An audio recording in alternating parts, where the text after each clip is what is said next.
Hi everyone, so I'm going to show you how to use Zoom on your iPad. So first you're going to want to download that Zoom app. You can see I have it right there. Then we're going to open with the Zoom link. So I click, I'm going to go to my email. Sensei Angela sent me a Zoom invitation, so I'm going to click. It's going to automatically open that Zoom app. I'm going to wait. I'm going to hit join with video right here. Good. It's connecting, and now we're going to wait for Sensei Angela to join us, have us join on in.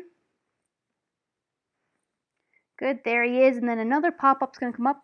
We want to call using internet audio right there. And we see Sensei Angelo. Hi, Sensei Angelo.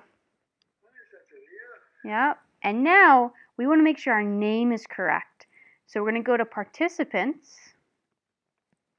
Make sure, so it does say Sensei Leah, but if I need to change it, I can hit rename right there. And I can rename myself. Make sure you put your name in. So it's Sensei Leah, we have it already. Once I type it in, I would hit done. So Sensei Angela can see my name. I also want to make sure that both my microphone's on and my video's on. So you see up here, I want to make sure that's on and that's on. If I turn it off, I'm now muted. I don't want to be muted. He can't hear me. So I want to unmute. And if I hit here, it's going to stop my video. He can't see me down there. So I want to put the video back on. And that's how you use Zoom on an iPad. Bye, Sensei Angelo. So one more thing, you might need to give Zoom access to your camera when you first download it. So make sure you allow it by hitting OK if that screen pops up.